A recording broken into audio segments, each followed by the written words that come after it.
We're going to learn about two of the most important functions in Python. We'll have the print function and we have the input function. The print function allows us to display data on the terminal, while the input function allows us to receive data or to receive information from the terminal. For some time now, we have been making use of the print function, but in this lesson, we're going to dive in deeper. So if you want to display something on the terminal, you write print, then inside of the print, you are going to provide the data that you want to display. So here I have the print and the parentheses. Inside of the parentheses, you provide the data or the value you want to display. So if I want to display maybe red, I can have it like this. And if I run this program, it is going to display red. Now let me display another color. So here we have print, and I'm going to have white. As expected, we have white on the terminal. Whenever you use the print function, it displays text in a new line. For instance, if you look at the terminal, you can see that we'll have red. Then after the red, the white displayed in a new line. If I want to display an empty line, I can have something like print and just a parenthesis. So this is going to display an empty line. So we'll run the program. And if you look at the output, it seems like nothing happened. But if I move this print in between the red and the white, we can see the effect of the print statement. So I'm going to have it in between the red and the white. Now, if I run the program, you can see a visible gap between the red and the white. In between the red and the white, we have an empty line because we provided a print statement without any data. You can use the print function to display multiple values at the same time. I can have print. Inside of this print, I'm going to have red. Then if I want to have more values, I'm going to put a comma, then provide another value. So I can have white. Now, if I run the program, you can see we'll have red and white. So let me include more colors. I can have black. I can have green. So we have red, white, black, and green. So if you want to display multiple values, you put them inside of the parentheses separated by commas. If you look at this output, you can see that the values are separated by white spaces. If you don't want these white spaces, you can remove them by using an argument. So after the green, which is the last value in the print statement, I'm going to have a comma. Here I'm going to have SEP. So this is what we'll call an argument. Then an equality sign. I'm going to be providing an empty quote or an empty string. So I'm going to have this. Now, if I run this program, you can see that we no longer have spaces in between the values. So if you want to include spaces in between the values, I can include a space in between the quotes, and the values are going to be separated by spaces. I can decide to increase the spaces. And if I run it, you can see that the spaces are now more pronounced or visible. Now I can decide to use hyphens to separate the values. So I can have something like this. And if I run the program, you can see that the values are separated by hyphens. So this is what we'll call an argument. When we get to functions, we'll learn more about arguments and parameters. But for now, if you want to customize how values are separated in your print statement, you include the sep argument. Now let's take a look at this example. Here I have print white and I have print red. And as expected, we'll have white and red. For any time you execute the print statement, you display text in a new line. But if I want this white and red to be on the same line, I'm going to be using the end argument. So after the first print statement here, I'm going to have a comma. Then after the comma, I'm going to have end, then equality symbol, and I'm going to have a quote with a space. Now, if I run the program, you can see that the white and red are on the same line. By default, the red is supposed to be on a new line. But because of this end argument, we're telling Python to display the next print statement on the same line. Now, let me print another color. I can have print yellow. And if I run this program, you can see that the yellow is in a new line. So what happens is that after executing this statement, the carriage return moves to the next line, and this is where this other print displays the yellow. So if you want this yellow to be in the same line as white and red, then after this red, I'm going to have a comma and introduce the end argument. So I'm going to have end is equal to, then I can provide a space. So this time around, the yellow is going to be on the same line with the white and the red. Now let's look at the input function. The input function allows us to receive data from the terminal. I can have something like value is equal to, I'm going to have input. Now I'm going to provide a parenthesis. So this is a way of getting data from the terminal and assigning it to this variable. Now let's run this program. And in this example, I'm going to be running it from the terminal. I'm going to head over to the terminal tab and I'm going to navigate to the folder containing my script. So I'm going to have cd document. I'm going to do cd python classes.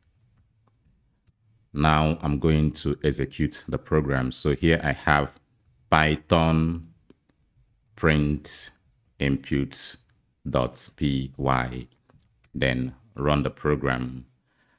And of course I've run the program, but it seems like nothing is happening. If you look at the terminal, it seems like nothing is happening. But if you look very well, you can see that we have a prompt here demanding that we enter data or value. So now let me quickly enter a value. I can enter 10 and hit enter. Still, it seems like nothing is happening. And this is because we only accepted value from the terminal. We did not ask the program to display the value. So I can have something like print value. Now let's run the program again. And I'm going to hit enter. So it is prompting us to provide data. Now let me enter 10 and hit enter. And of course you can see 10 displayed. Yet, if you look at the program, it is not interactive enough. You don't even know that you are being prompted to provide a value. So let's refactor or modify this program so that at least we can have a hint that we're being prompted to provide a value. Inside of this input statement, I'm going to provide a quote. Then I can have, please provide a number. So let's run the program again. And here you can see provide a number.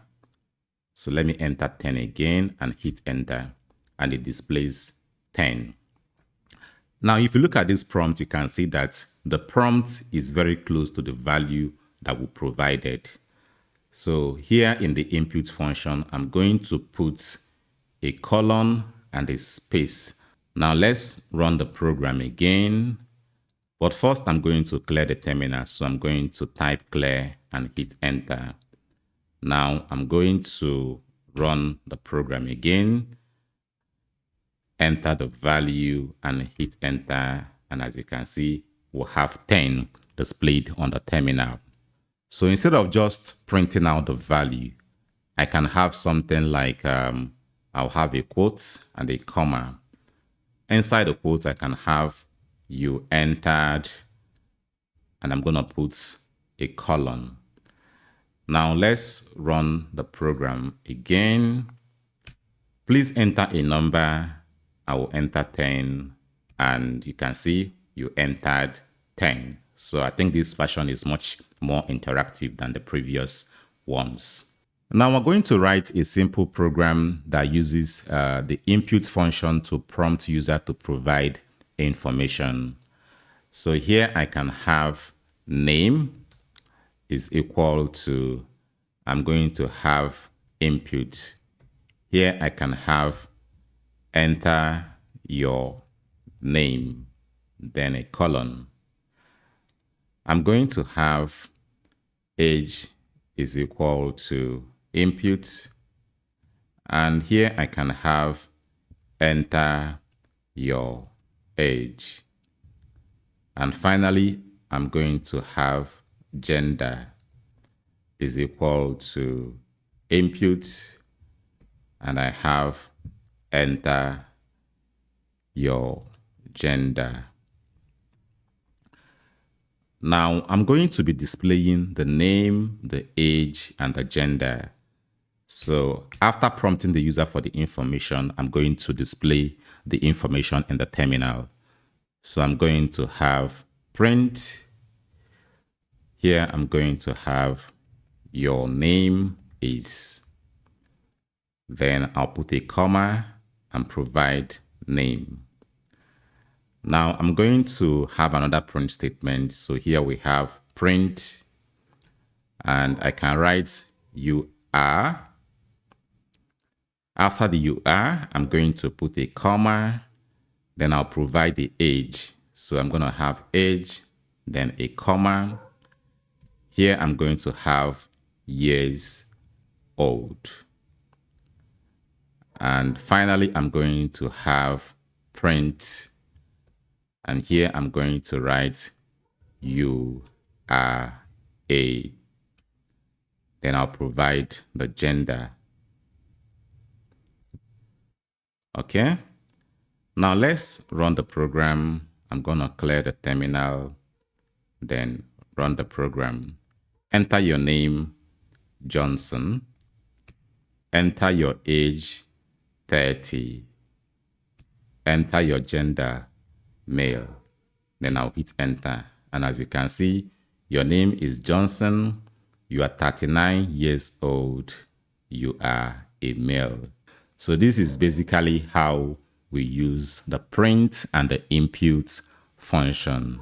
Then finally, let's take one more example.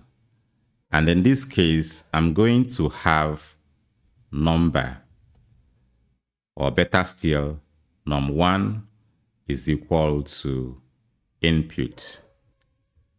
And here I'm going to have please enter a number. I'm going to have num2 is equal to input. I'm also going to have please enter a number. Then finally, I'm going to perform an operation between the numbers. So I can have something like total is equal to num1 plus num2.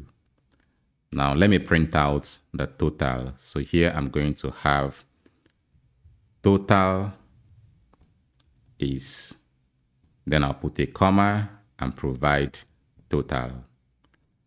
Now let's run this program. Here we have enter a number, I'll enter 10. Enter a number, I'll enter 10. And here you can see total is 1010.